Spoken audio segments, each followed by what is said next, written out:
ചർച്ചയിലേക്ക് Shri M S Kumar. ഒറ്റനോട്ടത്തിൽ പ്രധാനമന്ത്രിയുടെ പ്രസംഗം എന്നത്, കോഴിക്കോട്ടെ പ്രസംഗം എന്നത് പാകിസ്ഥാനുള്ള കൃത്യമായ മറുപടിയായിരുന്നു. അതേസമയം അത് അങ്ങേയറ്റം നയതന്ത്രജ്ഞതയോടെയാണ് അദ്ദേഹം ചെയ്തത്.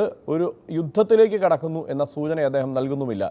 കൃത്യമായി ആർക്കെല്ലാം എന്തെല്ലാം സന്ദേശമാണ് പ്രധാനമന്ത്രി നൽകുന്നത്?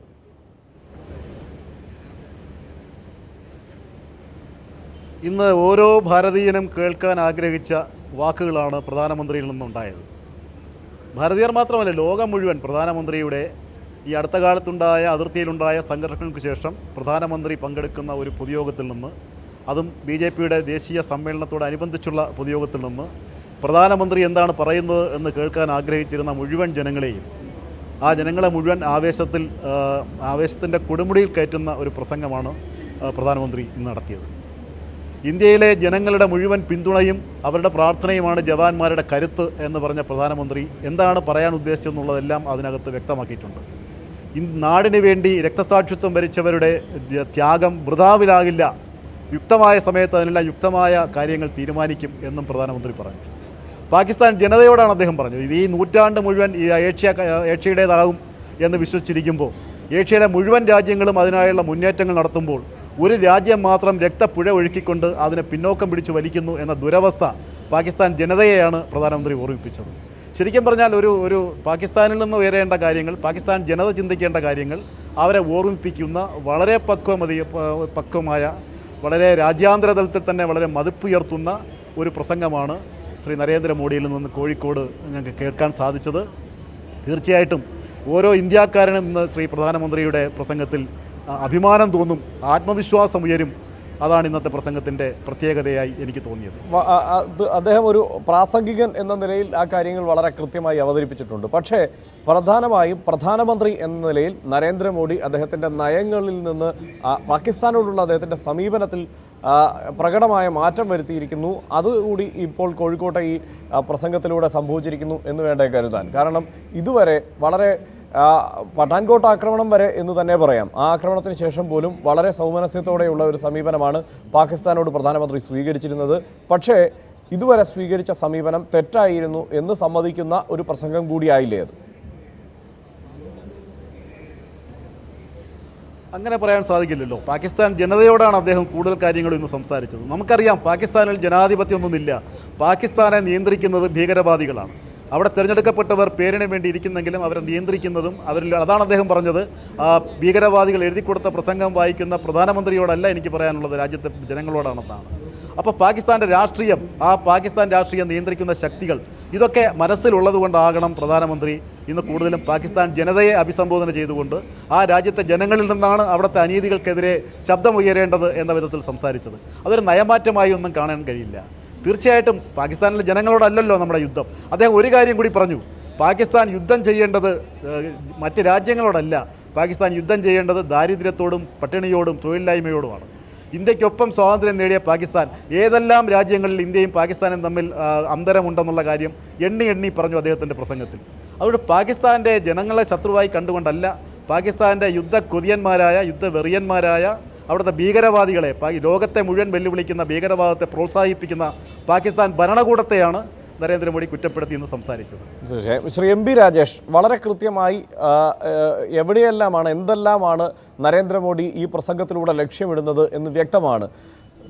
അന്താരാഷ്ട്ര രംഗത്ത് ഒരു യുദ്ധത്തിലേക്ക് കടക്കാൻ ഇന്ത്യക്ക് താല്പര്യമില്ല. ഇന്ത്യ ഉദ്ദേശിക്കുന്നത് സമാധാനപരമായ മാർഗത്തിലൂടെ ഈ സാഹചര്യത്തെ കൈകാര്യം ചെയ്യുക എന്ന സൂചന നൽകാൻ അദ്ദേഹത്തിൻ്റെ പ്രസംഗത്തിൽ കൃത്യമായ ശ്രമമുണ്ട്. അദ്ദേഹം നേരിടുന്നത് പട്ടിണിയെയാണ്, അല്ലെങ്കിൽ രാജ്യം പൊരുതുന്നത് പട്ടിണിയോടാണ്, ഒപ്പം ശിശുമരണങ്ങളോടാണ് എന്നൊക്കെ കൃത്യമായി അദ്ദേഹം എടുത്തു പറയുന്നു. അതിനാണ് പാകിസ്ഥാനെ അദ്ദേഹം വെല്ലുവിളിക്കുന്നത്. ഇത് വളരെ കൃത്യമായ നയതന്ത്ര നീക്കമായി തന്നെ ഈ പ്രസംഗത്തെ കാണണ്ടേ? ഇന്ന് പ്രധാനമന്ത്രി നടത്തിയിട്ടുള്ള പ്രസംഗം ഉറി ഭീകരാക്രമണത്തിന് ശേഷം അതിനോടുള്ള ആദ്യത്തെ പ്രതികരണമായിരുന്നു പ്രധാനമന്ത്രിയുടെ. അതുകൊണ്ട് തന്നെ എല്ലാവരും ഉറ്റുനോക്കിയ പ്രസംഗവുമായിരുന്നു. എന്താണ് പ്രധാനമന്ത്രി അതിനെക്കുറിച്ച് പ്രതികരിക്കുന്നത് എന്നത്. എന്നാൽ ആ പ്രസംഗത്തിൽ പുതുതായിട്ട് എന്തെങ്കിലും ഉണ്ടായി എന്നോ പ്രതീക്ഷിക്കാത്ത തരത്തിൽ എന്തെങ്കിലും അദ്ദേഹം പറഞ്ഞു എന്നോ നമുക്ക് കരുതാനാവില്ല. ഇത്തരമൊരു സാഹചര്യത്തിൽ ശ്രീ നരേന്ദ്രമോദിയല്ല ആര് പ്രധാനമന്ത്രിയായിരുന്നാലും പറയുമായിരുന്ന ചില പൊതുവായ കാര്യങ്ങളുണ്ട്. ആ പൊതുവായ കാര്യങ്ങൾ ഇന്ന് പ്രധാനമന്ത്രി നരേന്ദ്രമോദിയും കോഴിക്കോട്ട് ആവർത്തിച്ചു. സൈനികരുടെ ജീവത്യാഗം വൃഥാവിലാവില്ല, ഭീകരവാദത്തിൻ്റെ മുമ്പിൽ മുട്ടുമടക്കില്ല, അതുകൊണ്ടൊന്നും ഇന്ത്യയെ തോൽപ്പിക്കാനാവില്ല. ഇതൊക്കെ ഏതൊരു ആൾ പ്രധാനമന്ത്രിയാണെങ്കിലും ഇത്തരമൊരു സന്ദർഭത്തിൽ പറയുന്ന കാര്യങ്ങളാണ്. അദ്ദേഹത്തിൻ്റെ പ്രസംഗത്തിൽ ഇതിനു മുമ്പ് അദ്ദേഹം പറയാതിരുന്ന പാകിസ്ഥാനെ സംബന്ധിച്ച് അല്ലെങ്കിൽ പാകിസ്ഥാനെ പ്രതിക്കൂട്ടിലാക്കുന്ന തരത്തിലോ പുതിയ എന്തെങ്കിലും പ്രശ്നം അദ്ദേഹം ഉന്നയിച്ചിട്ടില്ല.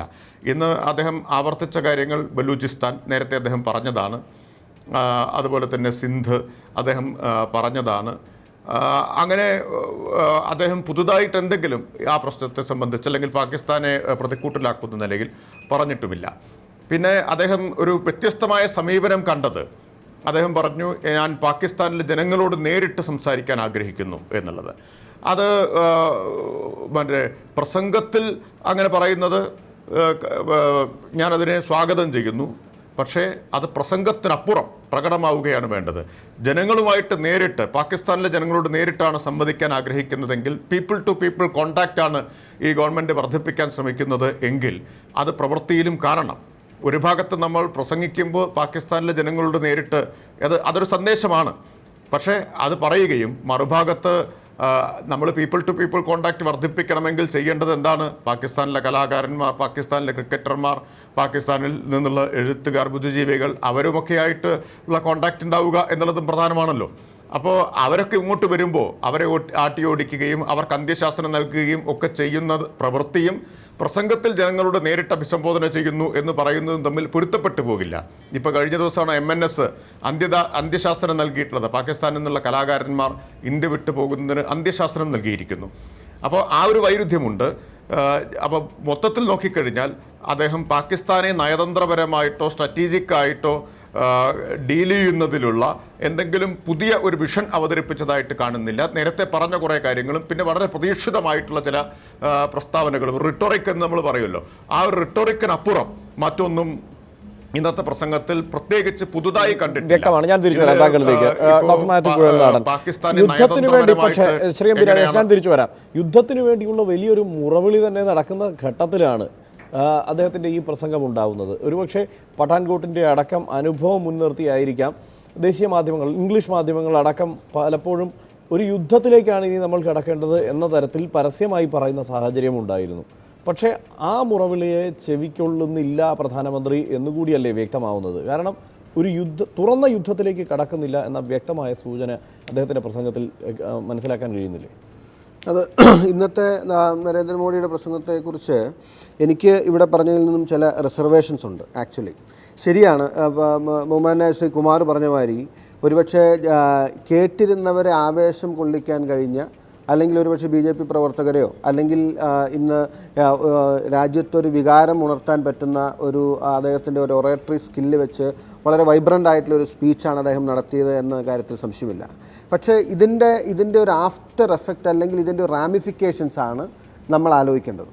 എങ്ങനെയാണ് ഞാൻ ചോദിക്കട്ടെ, നമുക്ക് ഇന്ത്യ രാജ്യത്തിന് പാകിസ്ഥാനെ വെല്ലുവിളിക്കാനുള്ള കരുത്തില്ലാഞ്ഞിട്ടല്ല, നമുക്ക് എന്നേ അതുണ്ട്. ഒരു war we can afford to have a war with Pakistan. പക്ഷേ കഴിഞ്ഞ എത്രയോ കാലമായി ഇന്ത്യ കൺസിസ്റ്റൻ്റായി ഫോളോ ചെയ്യുന്നൊരു പോളിസിയുണ്ട്. വൈ? എന്തുകൊണ്ടാണ്? Pakistan can go for war but we can't. കാരണം നമുക്ക് ഒരുപാട് സ്റ്റേറ്റ്സ് ഉണ്ട്, നമുക്കങ്ങനെ എടുത്തു ചാടി യുദ്ധത്തിലേക്ക് അവരാഗ്രഹിക്കുന്നു. അതാണ് ഇപ്പോൾ ഞാൻ ചോദിക്കട്ടെ, നാളെ ഇനി പാകിസ്ഥാനിലോ പാക് അധിനിവേശ കാശ്മീരിലോ എവിടെയെങ്കിലും എന്തെങ്കിലും ഒന്ന് സംഭവിച്ചാൽ rightly it will fall on India. India ചെയ്തതാണ് എന്ന് ലോക രാജ്യങ്ങൾക്ക് മുമ്പിൽ നമുക്ക് തള്ളിക്കളയാൻ കഴിയില്ല. ഇന്നത്തെ സ്പീച്ചിൻ്റെ ഒരു ഇഷ്യൂ ഞാൻ പറയുന്നത്, ഒരുപക്ഷെ നമ്മൾ പറഞ്ഞ് ഫലിപ്പിക്കാൻ ആഗ്രഹിക്കുന്നത് പാകിസ്ഥാൻ അടിച്ച് ഇപ്പോൾ ഇല്ലാണ്ടാക്കണം, ദൂരക്കണം, ഏറ്റവും ശക്തമായി പ്രതികരിക്കുന്ന പ്രധാനമന്ത്രി അങ്ങനെ പറഞ്ഞു, അതല്ല. നമ്മളൊരു കൺസിസ്റ്റൻ്റ് ആയിട്ടുള്ളൊരു പോളിസി എത്രയോ കാലമായി ലോകശക്തികളിൽ അമേരിക്ക അടക്കം പാകിസ്ഥാൻ്റെ ഭാഗത്തായിരുന്നു. നമ്മൾ എത്രയോ കാലമായി വളരെ സ്ലോ ആൻഡ് സ്റ്റഡി ആയിട്ട് പാകിസ്ഥാൻ ഓരോ തവണയും എക്സ്പോസ് ചെയ്ത് ഇന്ത്യയുടെ ക്രെഡൻഷ്യൽസ് ഉയർത്തി. ഇന്നിപ്പോൾ അമേരിക്ക അടക്കം ഇന്ത്യയെ പിന്തുണയ്ക്കുന്ന പാകിസ്ഥാനെ തള്ളി പറയുന്ന ഒരു സ്ഥിതിയിലേക്ക് എത്തിക്കാൻ നമ്മൾ ദശാബ്ദങ്ങൾ എടുത്തതാണ്. അത് ആ ഒരു പാത്തിൽ നിന്നും ഇമ്മീഡിയറ്റ് ആയിട്ടുള്ളൊരു ചേഞ്ച് പറ്റില്ല. അത് ഫോറിൻ പോളിസി എന്ന് പറഞ്ഞാൽ ഒരാളുടെ ഇഷ്ടത്തിനോ അല്ലെങ്കിൽ ആ ഒരു പ്രധാനമന്ത്രി മാറി വരുമ്പോൾ ഒരു ദിവസം മാറ്റാനും ഇത് ദശാബ്ദങ്ങളിലൂടെ ഫോളോ ചെയ്ത് വരുന്ന പോളിസിയാണ്. അപ്പോൾ അതിൻ്റെ അകത്ത് നരേന്ദ്രമോദിക്ക് പറ്റിയ തെറ്റ്, അദ്ദേഹം പ്രധാനമന്ത്രി ആയി വന്നപ്പോൾ അദ്ദേഹം പെട്ടെന്ന് വളരെ വാംത്തുള്ള എല്ലാ കൺവെൻഷണൽ റൂൾസിനെയും ബ്രേക്ക് ചെയ്ത്, ഡിപ്ലോമസിയിലെ എല്ലാ കൺവെൻഷണൽ റൂൾസിനെയും ബ്രേക്ക് ചെയ്ത് സ്വന്തം ഇനീഷ്യേറ്റീവിൽ അങ്ങോട്ട് പോയി ഓവർ വാംത്ത് കാണിച്ചതിൻ്റെ പിറ്റേ ആഴ്ച ഇന്ത്യൻ സൈന്യത്തെ ആക്രമിക്കപ്പെട്ടു. ഇന്ത്യ ഒരു ഡിപ്ലോമാറ്റിക് ഫെയിലിയർ ആയിരുന്നു. അപ്പോൾ അങ്ങനെയുള്ള കാര്യങ്ങൾ ഇപ്പോൾ അദ്ദേഹം അതിൻ്റെ നേരെ റിവേഴ്സ് സൈഡിലേക്ക് പോവാണ്. വളരെ അഗ്രസീവായി പാകിസ്ഥാനെതിരെ പറയുന്നു, വളരെ അഗ്രസീവ്. അവരാഗ്രഹിക്കുന്നത് അതാണ്. പാകിസ്ഥാൻ ആഗ്രഹിക്കുന്നത് ഇന്ത്യൻ പ്രധാനമന്ത്രിയും ഇന്ത്യയും പാകിസ്ഥാനെതിരെ അഗ്രസീവായി സംസാരിക്കുന്നുള്ള. അങ്ങനെയാകുമ്പോൾ ഇന്ത്യ വിരുദ്ധ വികാരം എന്നതാണ് ഈ പ്രസംഗം നൽകുന്ന ഒരു സൂചന. കാരണം അദ്ദേഹം വളരെ കൃത്യമായി ഈ പറഞ്ഞ അദ്ദേഹത്തിന് പോരാടാനുള്ളത്, അല്ലെങ്കിൽ ഈ രാജ്യം പോരാടേണ്ടത്, പാകിസ്ഥാനെ വെല്ലുവിളിക്കുന്നത് ദാരിദ്ര്യം, ശിശുമരണ നിരക്ക്, ഇങ്ങനെയൊക്കെയുള്ള കൃത്യമായ കാര്യങ്ങൾ പറഞ്ഞുകൊണ്ടാണ്. അതല്ലാതെ ഒരു യുദ്ധത്തിലേക്ക് കടക്കുന്നു എന്നോ ആ നിലയ്ക്കുള്ള തിരിച്ചടി നൽകുമെന്നോ